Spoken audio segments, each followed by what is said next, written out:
Shalom, shalom. Bwana Yesu asifiwe, mwana wa Mungu. Mahali popote ulipo, naendelea kutufuatilia na unaendelea kututazama pia kwenye channel yetu hii Pendo ya Pentecoste Injili ya Yesu.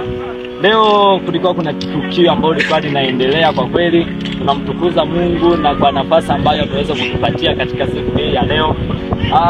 Tulikuwa tupo kwenye jambo la ubatizo. Kuna watu ambao wameweza kumpokea Yesu na kumwamini Yesu. Hatua ambayo wameweza kuchukua ni kwamba kuweza kuacha dhambi zao na kumpokea Yesu kikamilifu. Yaani maana yake unapompokea Yesu kikamilifu, maana yake aminie na kubatizwa ataokoka. Kwa sasa kama umeweza kumwamini Yesu na ukabatizwa, basi wewe umepata kuokoka. Kwa hiyo ni jambo ambalo limetokea maeneo yetu ya kanisani.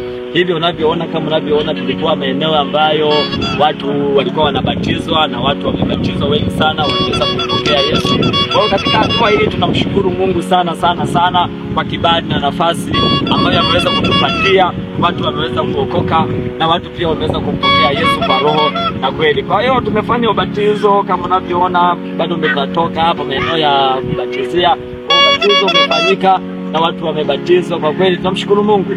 Lakini pia nataka nikusii wewe ambaye hujabatizwa lakini tayari umeshaokoka, bado hujaokoka sasa kikamilifu. Yaani kama umeweza kumwamini Yesu lakini bado hujabatizwa, maana yake bado haujaokoka kikamilifu.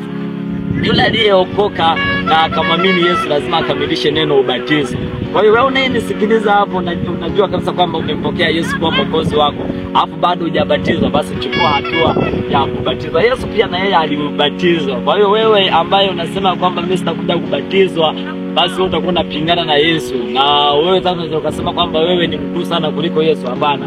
Yesu kama alibatizwa, basi na wewe chukua hatua ya kubatizwa. Kwa hiyo mimi sina mengi sana ya kuzungumza zaidi ya kwamba leo tunamtukuza Mungu, watu wamebatizwa, wameweza kumpokea Yesu. Mungu akubariki sana.